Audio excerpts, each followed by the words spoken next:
Hi there, and welcome to this online workshop on storytelling through illustration. This encompasses different forms of narrative illustration, such as illustrating for books or comics, basically any type of illustration that tells a story. This workshop will teach you various techniques taken from film adaptation that will enhance the way that you can tell a story.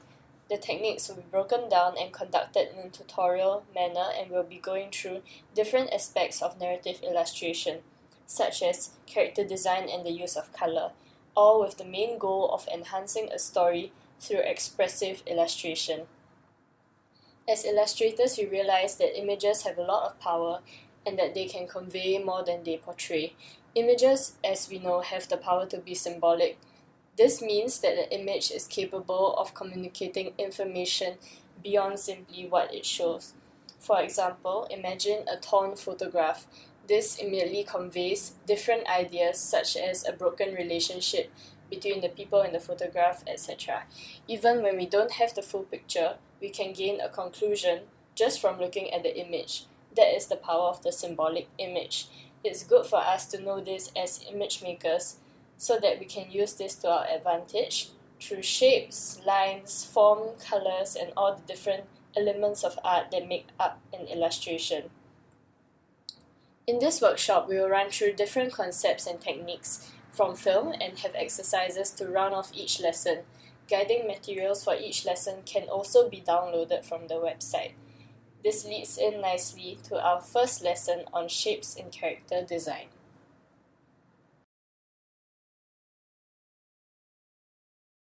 So, what's important in character design?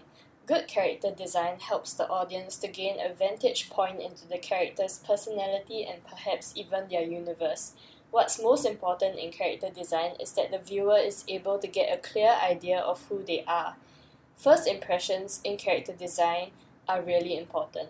Character design is a very complex subject that can be explored on many different levels, but for now, we'll just take a look at how to construct characters from shapes in a way that communicates their personality. This will help especially in children's book illustration, because children tend to perceive and respond to things at a very instinctive level, and what we want to do is to be able to control as much as we can their response to the character that we design. First off, let's start by acknowledging that all of us have a unique drawing style. Maybe some of you haven't found that style yet, but that's okay. Maybe some of you are comfortable with drawing in a variety of different styles. But what's important here in this exercise, and especially as you grow as an illustrator, is to experiment. As someone who was influenced greatly by manga, I drew in a style similar to manga for many years before I finally was more successful in breaking away from that style alone. The danger of drawing in a certain way is that unless you are very skilled, most of the characters that you draw or design will somehow end up looking similar. In storybook illustration, it's best to have a varied character cast that's fun and different, and that's where shapes come into play. Playing with shapes is an elementary part of illustration, but it's also essential. Because many animated films such as Disney have a varied character cast, we'll be looking at animated characters as an example to inform us about character design. In character design, there's a general rule that most characters can be classified into different shape types: round characters, blockish characters, and angular characters. All these shapes have different connotations that inform us about the personality of the character. Let's take a look at the cast of Ratatouille as an example. First, let's look at Linguini. He's the main protagonist of Ratatouille. The first time that we see Linguini, he's being hired as a garbage boy in the restaurant of Gusteau's by the head chef, Chef Skinner. It's shown that he is a rather meek character that can be quite clueless, being unable to keep a job, and he later ruins the soup that is being prepared in the restaurant. However, he is also shown to be soft-hearted when he decides to let Remy go instead of drowning him. Are we able to get a hint of his personality through his character design? Yes, thanks to him being primarily constructed of round shapes. From his curly hair to his eyes and his nose and his round jawline, we get the impression of a character that is harmless and innocent. Round shapes are often used to connote character traits such as innocence, positivity, a bubbly personality, and round-shaped characters tend to be lovable, childlike, cute, or quirky. Next, let's take a look at Chef Horst, the sous chef of the kitchen. This is a member of the cast that is primarily constructed out of blocky shapes. He may not have been part of the main crew, but he is also given a distinct personality that is reflected in his appearance. In his few lines, Horst is shown to be a stoic, unsmiling character that was said to have done time, and when asked, he changes the story every time, from defrauding a major corporation to killing a man with his thumb. We get a glimpse into his tough personality by the use of block shapes in his character design, especially in his chin, straight mouth, and eyebrows. Block shapes can convey a variety of different character traits, such as firmness, reliability, stoicism, masculinity, strength, or, on the negative side, stubbornness, rigidity, or a boring personality. Next up, Anton Ego, the secondary antagonist of the movie. Anton Ego is a food critic that is known to be quite harsh with his comments. It is implied that Chef Gusteau died of sadness after the food critic gave harsh reviews of the restaurant, which caused the restaurant's rating to fall by 1 star. Ego is portrayed as a hawkish, tall man. Again, his intimidating personality is shown through the use of angular shapes in his character design. Angular shapes are always associated in our psyche as being dangerous due to the sharpness of the shape. So to us, pointy objects equal danger, and that's the same way we look at characters who are made out of angular shapes as well. Traffic signs are a good example of this. Danger signs are always triangular. Anyway, angular shapes are thus often used to connote evil, drivenness, or intelligence. As such, they are often used in villain characters, although not all triangular shaped characters are evil. Proportions are important as well. A simple way to look at character proportions would be to break down the character's body into 3 different areas: the head, the torso, and the legs. By adjusting the proportions of these areas relative to one another, we are able to get different effects as well. The more realistic the proportions, the more realistic the character usually is. So those are what the 3 basic shapes connote. But what about characters that are more complex in personality? How does that influence their design? In different stories, we have very different characters that sometimes have both good and bad qualities that we want to convey in their design. For example, how should we design a character that is wise and benevolent, or that is appealing and seductive? These traits are more complex, and a way to show them is by using a combination of shapes and different proportions. Let's take a look at slightly more complex characters. King Candy from Wreck-It Ralph is the antagonist of a story that pretends to be a good guy. In fact, King Candy's design is meant to be a disguise for Turbo, an evil game character which is revealed later on in the film. When we break down King Candy's character design, it's quite interesting because he's a mix of round and triangular shapes, which fit the bill of being both innocent and evil. This gives him sort of an ambiguous look that he can pass off as both. Another example is Mirage from The Incredibles. Mirage is shown to be an alluring femme fatale character that is Syndrome's right-hand woman, but later ceases loyalty to him when he bombs a plane carrying children without remorse and stakes her life in a challenge to Mr. Incredible. Later on, she helps Mr. Incredible to escape by setting him free of Syndrome's restraints. Mirage's character is created from round and angular shapes which serve to give her a feminine and seductive look. However, her face clearly isn't very angular, which also gives us the impression that she isn't entirely evil. Similarly, more complex character traits can be broken down into simpler traits that give you a different combination of shapes to work with. For example, if we look at the character trait of wise, it's good and reliable added together, which, if we break it down, is a circle plus a square. Like this, characters' personalities can be conveyed through translating the character traits into shapes and letting that inform your character design. However, it's important to note that this is in no way a limitation that should be imposed in your creating of a character, but a general guideline that can help your process. So the first exercise that we will be doing is character designing from shapes. Take a card from the character traits deck, which is found in the downloadable materials section, and draw a character that embodies that character trait through their physical appearance. You can choose to use the suggested shapes on the card. Next, we'll take a look at colors and how they can be used in conveying emotions. Colors have a psychological effect on our minds. The colors on our landscape can easily influence our moods. We know this intuitively.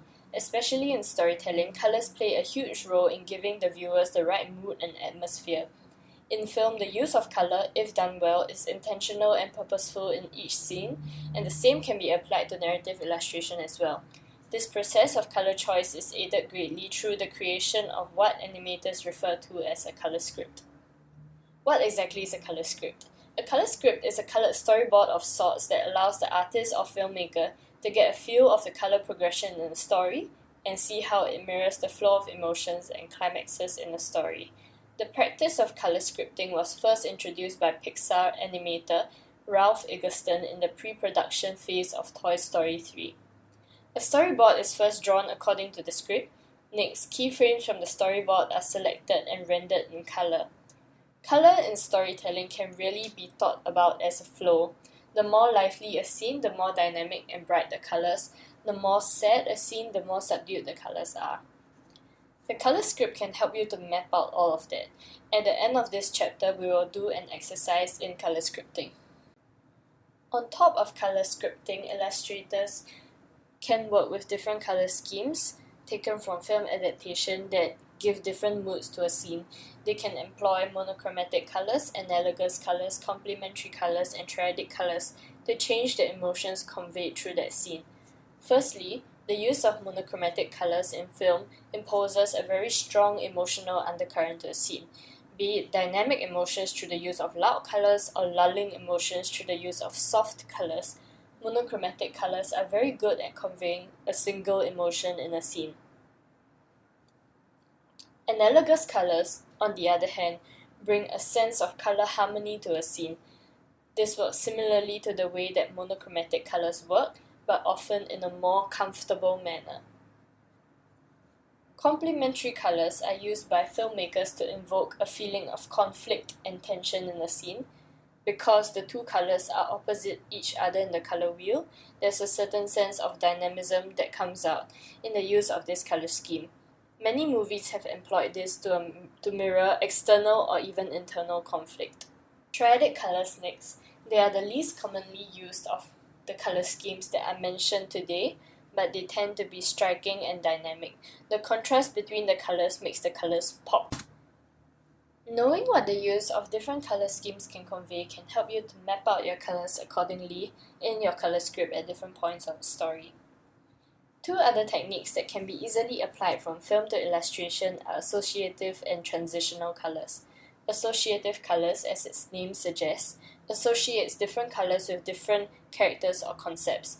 In this way, the color is given symbolic meaning. For example, in Harry Potter, this is shown through the movie by associating Harry and Voldemort with different colors that represent the concept of good and evil during their battles. Associative colors can often take into account the connotations of the color used as well. For example, red is shown as Harry's color because of its connotations of passion and power, whereas cyan is Voldemort's color because it is cold and unfeeling.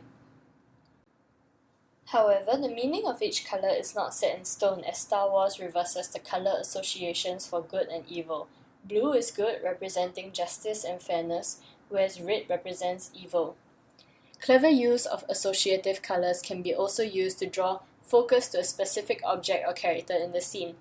For example, in The Red Tree by Sean Tan, a children's book on depression, the color red is used associatively to represent life and hope, taking the form of a bright, vibrant maple leaf present in every spread, but that eventually blossoms into a maple tree at the end of the book.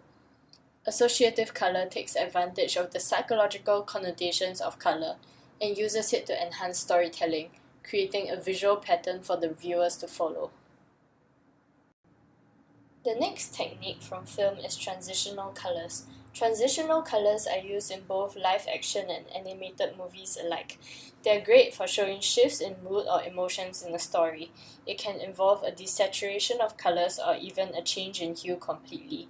This is shown in Disney's Up, in the depiction of Carl's and Ellie's love story. In the beginning, the colors are bright and vibrant and everything seems very picturesque. However, as time passes, Ellie falls ill and there is a transition of colors in the scene to a desaturated, subdued color palette, which is the first type of color transition, a change in saturation of color. The other type of color transition is a change in the hue of color completely. We see this in the same scene as Carl and Ellie climb up the hill when they were young and when they are older. This is a change in hue that reflects a change in their situation as well. Furthermore, the sunset can be taken to symbolize the end of a day, and it's fitting because it's also the end of something else. Emotions in storytelling are so important, and colors can help you to evoke that as it progresses along the narrative. So what we will be doing next is an exercise in color scripting. In the downloadable materials, there is a storyboard of The Little Matchstick Girl by Hans Christian Andersen. Using a recommended amount of 4 to 7 colors, fill in the color script for the story to put various color techniques into practice. Further on, you can also choose to illustrate your own storyboard. Moving on, another thing we're going to be looking at is the use of mise-en-scène in film and how it can be applied to illustration. The mise-en-scène is an umbrella term in film that comprises of many different things, such as props, angles, lighting, costumes, and scenery. Basically anything that is captured in the scene of a film.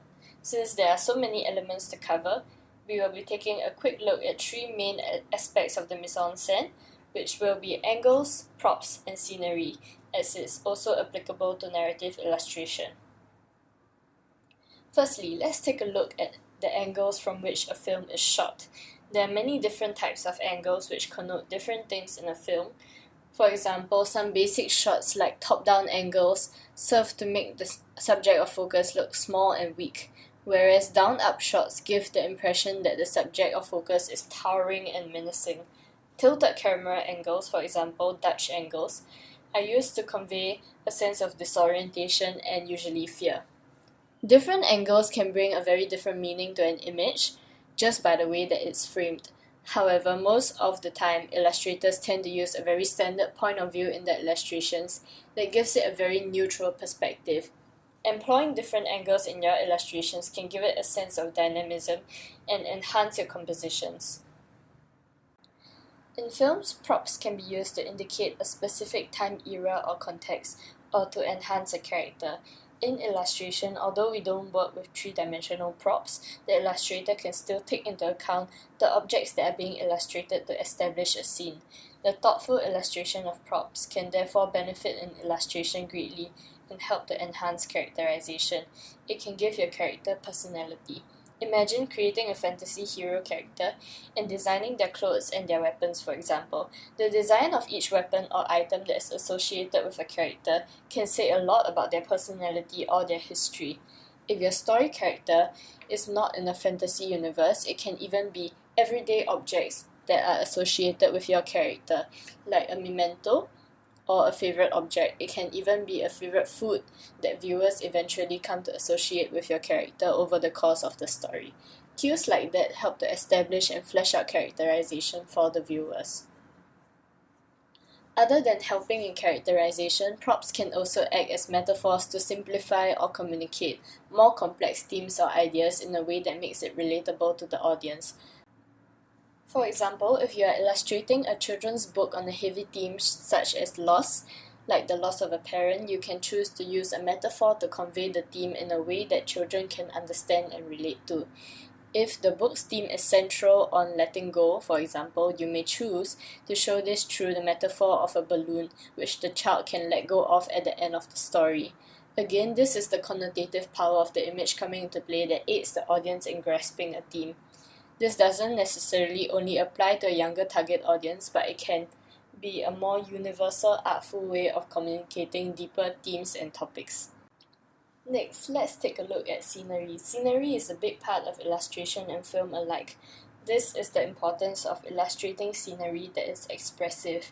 Instead of expressing emotions through facial expressions alone, the scenery or background of a scene can play a large role in facilitating the way the audience receives the image and responds emotionally. Again, colors are very important in illustrating expressively.